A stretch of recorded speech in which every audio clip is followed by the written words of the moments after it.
এই মুহূর্তে দাঁড়িয়ে আছি ভমরু গ্রাম 175 নম্বর বুথ। আর জানেন, একদিকে সকাল থেকে খবর আসছে শওকত ঘনিষ্ঠ খয়রুল ইসলাম গ্রেপ্তার, অপরদিকে খাওয়া দাওয়ার আয়োজন, হাড়ি হাড়ি বিরিয়ানি একেবারে এই ভমরু গ্রামের মানুষের জন্য কিন্তু খুশির খবর। যেভাবে জানেন শওকত ঘনিষ্ঠ একটা কাল্পিক খয়রুল ইসলাম যখনই গ্রেপ্তার হলো, তখন মানুষের মুখে আরেকটা নতুন ইমেজ। জানেন, খয়রুল ইসলাম এলাকাতে থাকতেই এলাকাতে দাপাদাপি, সাধারণ মানুষকে রাতের অন্ধকারে হামলা করার অভিযোগ উঠেছিল এই খয়রুল ইসলামের উপরে। আর সেই খয়রুল ইসলাম গ্রেপ্তার হতে এলাকাতে গ্রামবাসীরা একত্রিত হয়ে আইএসএফের কর্মী সমর্থকরা বাড়ি বাড়ি বিরিয়ানি নিয়ে যাওয়ার একেবারে নির্দেশ দিচ্ছেন, এবং আইএসএফের যে নেতৃত্বরা আছে তাদের সঙ্গে কথা বলার চেষ্টা করবো। এবং এই মুহূর্তে ভমরু গ্রামে নতুন ছবি তুলে ধরছি। খয়রুল ইসলাম গ্রেপ্তার হওয়ার পরে ভমরু গ্রামের আইএসএফের নেতৃত্বরা ওনারা কিন্তু বাড়ি বাড়ি বিরিয়ানি খাওয়াচ্ছে মানুষকে। শওকত ঘনিষ্ঠ খয়রুল ইসলাম এই কাল্পিক গ্রেপ্তার হওয়ার পরে কি জানাচ্ছেন এই মুহূর্তে ভমরু গ্রামের মানুষরা, তাদের সঙ্গে কথা বলবো। এবং এই এলাকার মানুষের একদিকে খয়রুল ইসলাম শওকত ঘনিষ্ঠ গ্রেপ্তার, অপরদিকে আপনার একেবারে এলাকাতে ব্যাপক খাওয়া দাওয়ার আয়োজন, বিষয়টা কি কিসের জন্য? এই গ্রেপ্তার হয়েছে বলে তার জন্য আমরা পুরো গোটা গ্রাম ধরে এই বিরিয়ানি করে খাওয়া দাওয়ার আয়োজন করি। খয়রুলের ভয়ে এলাকার মানুষ মুখ খুলতো না, তার বিরুদ্ধে আপনার কথা বলছেন, খাওয়া দাওয়া ওকে মানুষ ভয় করে নাকি? আমরা ভয় করি না, আমরা ভাঙরের মহিলা কেউ ভয় করি না। মানে খবর বলো এ বলো কারোকে দেখে আমরা ভয় করি না। অনেকে বলছে শওকত মোল্লাকে জামিন পাবে, ভয় লাগছে না? কোনো ভয় করি না। এরপরে শওকত মোল্লা 4 দিনের একেবারে কলমাখানির গ্রাম জুড়ে ফের খাওয়া দেবো। কি বলছেন, কলমাখানি? শওকতের কিন্তু জ্যান্ত আছে, মানে জ্যান্ত কলমাখানি জ্যান্তই করে দেবো আমরা। ও যে আমাদের ভাঙরে জ্বালিয়েছে, জ্যান্তই করে দেবো। কোন গ্রাম থেকে বলছেন? এটা ভমরু 175 নম্বর। কি বলবেন, ভয় লাগছে না শাসক দলের? কোনো ভয় এখন তো অনেক নেতা এলাকায় ঘুরে বেড়াচ্ছে। ভয় করে কি হবে? কোনো নেতার ভয় করি না। ওরা কি ভয়ে পালিয়ে বেড়াচ্ছে? ওরা তো ভয়ে এমনি পালিয়ে বেড়াচ্ছে। ও তো এমনি এত কিছু প্রোগ্রামের আয়োজন আপনারা করেছেন, মূলত কি কারণ? মূলত কারণ হলো, আমরা 4 তারিখের পরে আমরা বিজয় মিছিল করেছি, ঠিক আছে, কিন্তু যে স্বৈরাচারী দলের বিরুদ্ধে আমাদের লড়াইটা ছিল, সেই স্বৈরাচারী দল নিপাত গিয়েছে। কিন্তু মানুষ, যে আমরা মানুষকে কি দিলাম, আমাদের কাছে মানুষের কোনো চা পাওয়া ছিল না। তাদের কি ছিল, যে আমরা খুশি করে তাদেরকে কি দিলাম। তাই আমরা গোটা গ্রাম মিলে স্পেশাল বিরিয়ানি করে গোটা গ্রামের বাড়ি বাড়ি পৌঁছে যাচ্ছে এই বিরিয়ানি, এই উদ্দেশ্যে আমাদের খাওয়া। আবার অপরদিকে আজকে তৃণমূলের দাপুটে নেতা, খুব বলতো আমি দাপুটে নেতা, তবে পাপ কখনো বাপকে ছাড়ে না, এটা তার সবচেয়ে বড় বহিঃপ্রকাশ। যে তার এটাও আজকে যে সে আজকে জেলে গিয়েছে, যে এত জুলুম করেছে মানুষের উপরে, সাধারণ মানুষের উপরে, মানে অন্যায় অত্যাচার নামিয়ে এনেছিল। আজ গ্রামের মানুষ খুশিতে আজ এই খাওয়া একেবারে এক ঢিলে আমরা 2টো পাখি মেরেছি। একদিকে তৃণমূল নেতা খয়রুল ইসলাম গ্রেপ্তার, এবং আমরা 4 তারিখের পরে যে জিতেছি, তাই সেই খুশিতে বা আমরা খাবার দিয়ে, মানে সেই সময় আমার দিতে সময় হয়ে ওঠেনি, তাই আজকে বাইরে থেকে রান্নি এনে স্পেশাল বিরিয়ানি প্রতিটি বাড়ি বাড়ি এই বিরিয়ানি পৌঁছে যাবে, এই উদ্দেশ্যে আমাদের খাবারটা। আমরা দেখতে পাচ্ছি যে শওকত মোল্লা এই ভাঙড় বিধানসভায় একাধিক জায়গায় তাণ্ডব চালিয়েছে, এবং সেই পরিপ্রেক্ষিতে শওকত মোল্লা গ্রেপ্তার। এবং এইখানকার আমরা যেটা সূত্র মারফত খবর পাচ্ছি যে শওকত মোল্লা নাকি জামিন পেতে পারে, আবার পুনরায় রাজনীতি তিনি করবেন, এবং ভাঙড়ের সাধারণ মানুষের উপরে আবার নাকি তাণ্ডব চালাবেন। এবং এই এলাকার যারা মহিলারা রয়েছে তারা বলছে যে এবার যদি শওকত মোল্লা তাণ্ডব চালায়, আমরা 4 দিনের কলমাখানি করব। দেখো, মূলত বিষয়টা হলো ওই, মানে সেই কথা আছে না, মরা গরু মরে গেছে, আবার কেউ যদি চিন্তা করে আবার সে জেগে উঠবে, তো সে মূর্খের স্বর্গে বাস করলো। যে একবার চলে গেছে, পচে গেছে, ও এখন ওই জেলের ঘানি টান্ডে থাকুক, ওকে আর জীবিত হয় আমরা তো মনে করছি না ও জীবিত হবে। যদি হয় তো ওকে, ও জানে তো আমরা আমাদের লড়াই, আমাদের মানে প্রভাব লড়াইতে ও তো নিপাত গেছে, তাহলে ও আবার ফিরে আসবে, সেটা কতটা বাস্তবতার সঙ্গে মিল খাচ্ছে, সেটা সময় আসলে দেখা যাবে।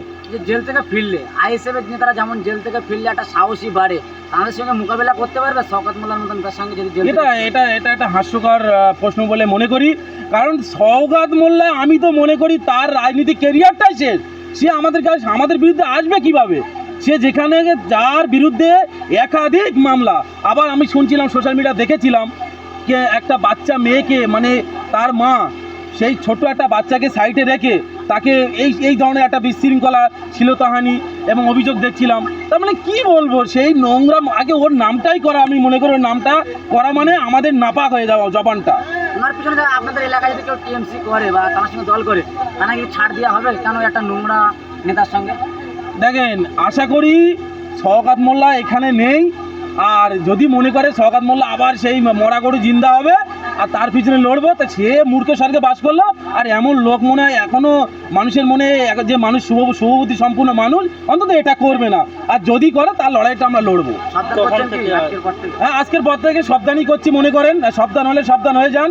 আর যদি মনে করেন ভ্রাতৃত্ব বজায় রাখবো, ঐক্য বজায় রাখবো, কাঁধে কাঁধ মিলে আমাদের সঙ্গে, বা আমরা একত্র মানে ঐক্যবদ্ধ পার্টিটা করব, অবশ্যই আমাদের ওয়েলকাম। কখন থেকে আয়োজনটা চলছে? এই আয়োজন চলছে অ্যাকচুয়ালি 9টা থেকে আমাদের প্রস্তুতি শুরু হয়, এবং দেখতেই পাচ্ছ মানে প্রস্তুতি চলছে অলরেডি, এবং আমাদের এটা রাত 9টা-10টার মধ্যে চলবে। মানে গোটা গ্রাম একটা ব্যাপার আছে, সেই গ্রামের ব্যাপার মানে পৌঁছাতে গেলে আমাদের অনেক সময় লাগবে, টাইম লাগবে। তো বিষয়টা এখন থেকে 9টা পর্যন্তই চলবে, সকাল থেকে রাত পর্যন্ত চলবে। এটা কত নম্বর বুথ? এটা 175 বা 174 দুটো বুথ মিলেই চলছে। দাদা কি বলবেন, ভাঙড় জুড়ে একাধিক এলাকাতে প্রায় 1 থেকে 1.5 মাস হতে চলেছে একাধিক এলাকাতে খাওয়া দাওয়ার আয়োজন, এখন উৎসব চলছে ভাঙড়ে, কি বার্তা দেবেন? এটাই কি সর্বপ্রথম এই ভাঙড় বিধানসভাতে নতুন করে উৎসবের আলো আইএসএফ জেতার পরে এত খাওয়া দাওয়া এখন দিন পর দিন চলছে? অবশ্যই এটা আমাদের ভাঙড়বাসীর জয়ের একটা উৎসব, কারণ দীর্ঘ 15 বছর ধরে মানুষ ভাঙড়বাসী যে তাণ্ডব, স্বৈরাচারী তৃণমূলের অত্যাচার মানে মাটিতে ফেলে দিয়ে ভাঙড়ে নওশাদ সিদ্দিকীকে জিতিয়েছে, তার একটা আনন্দ। এই আনন্দ শেষ 1-1.5 মাসে হবে না, এই আনন্দ এখন 5 বছর ধরে চলবে। কি বার্তা দেবেন এই যে এত খাওয়া দাওয়ার আয়োজন গ্রামবাসীকে নিয়ে? এই আইসে শাসক দল জিতলে দেখা যায় তারা শুধু একা কোনো ভরিভোজ করছে, কোথাও মদের আসর চলছে, আইএসএফ জিতে পুরো গ্রাম মিলে। ওদের তো কালচার ওটা, মদ খাওয়া, বাচ্চা ছেলেদের নিয়ে গাঁজা খাওয়ানো, মদ খাওয়ানো, তাদেরকে লেটেল করে রাখা দলের। কিন্তু আমাদের দলের আদর্শ, আমাদের ছোটো ভাইজান সর্বদাই বলেছে আমরা হাতে পেন তুলে দেবো বাচ্চাদের, এটাই আমাদের দলের কালচার। সেই হিসেবেই আমাদের দল যে গাইডলাইনে চলছে আমরাও সেই হিসেবেই সেই গাইডলাইন মেনেই আমরা চলছি। আপনারা একটি খাওয়া দাওয়ার আয়োজন করছেন, তাহলে কি আমরা গল্পর ছলে একটা কথা ধরবো যে কারো পৌষ মাস আর সর্বনাশ? না, এটা পৌষ মাস সর্বনাশ বলতে কিছুই না, সর্বনাশ তো একটা দলের হয়েই গেছে, তাদের আর কোনো অস্তিত্ব নেই। সেটা আমরা বাংলার মানুষ সবাই দেখতে পাচ্ছি যে তৃণমূল নামক যে দলটি ছিল সেটা আর বাংলায় তার কোনো অস্তিত্ব নেই, এটা প্রত্যেকেই জানে। এটা বিষয়ে আমি আর কি বলবো, মানুষ জানে। আজকে খয়রুল ইসলাম গ্রেপ্তার হয়েছে, বিভিন্ন জায়গাতে কোথাও মিষ্টি বিতরণ, কোথাও খাওয়া দাওয়া দেখতে পাচ্ছি, আপনারাও করছেন। খয়রুল ইসলাম গ্রেপ্তার হবে এটা আজ থেকে 2 বছর আগে থেকেই আমরা জানতে পেরেছি, যে ওরা যা দুর্নীতির সঙ্গে যুক্ত, তাতে এই দল শেষ হয়ে যাওয়ার আগেই ওদের অ্যারেস্ট হওয়ার কথা ছিল, কিন্তু হলো না কেন আমি জানি না। ওরা যা দুর্নীতি করেছে টোটাল ভাঙড় নয়, পশ্চিমবাংলায় সমস্ত দিক দিয়ে আপনি কোনটার কথা বাদ দেবেন আর কোনটার কথা বলবেন, সব বিষয়ে ওরা দুর্নীতি করেছে, সেই হিসেবে ওদের আগেই অ্যারেস্ট হওয়া উচিত ছিল। সর্বশেষ প্রশ্ন, যারা আইএসএফ দলের ছোট ছোট নেতা কর্মীরা রয়েছে তাদের উদ্দেশ্যে কি বার্তা দেবেন? কারণ নওশাদ সিদ্দিকী 24 ঘন্টার মধ্যে ভাঙড়ে নজর রেখেছেন, কড়া নজর। আমি ছোট থেকে বড় প্রত্যেক নেতা কর্মীর উদ্দেশ্যে বলবো তাদেরকে একটু সংযত হয়ে চলা উচিত, কেন দলের একটা নির্দিষ্ট গাইডলাইন আছে। তোলাবাজি বলতে তৃণমূল করতো, আমাদের কোনো তোলাবাজির রিপোর্ট থাকবে না, আমাদের থাকবে দলটা কিভাবে এগিয়ে নিয়ে যাওয়া যায়, সেই হিসেবে মানুষের পাশে দাঁড়াতে হবে। যেমন আজকে দেখছেন যে আমরা পুরো সারা গ্রামব্যাপী মিলে এই যে আজকে একটা অনুষ্ঠান করছি, সবাই দেখছে, আমার আগের যারা বাইক দিয়েছে তারাও বলেছে, তা নতুন করে প্রসঙ্গে আমি আসছি না। সেই হিসেবে আমি প্রত্যেক নেতা কর্মীদেরকে বলবো তারা যেন বিশেষ করে তোলাবাজি থেকে বিরত থাকে, এবং পরবর্তী সময়ে যেন আমাদেরকে আবার ডিম ছোড়া না খেতে হয়। এটা ভাইজানের নির্দেশ, আমরা কঠোরভাবে জানি যে আমাদের বিশেষ করে আমাদের বড় ভাইজান তার সর্বসময়ের বার্তা আমরা মাথায় নিয়ে চলি, যে গান বাজনা না করে আমরা আনন্দের সঙ্গে থাকি, মিলেমিশে থাকি, তার জন্য আমাদের এই খাওয়া দাওয়ার আয়োজন।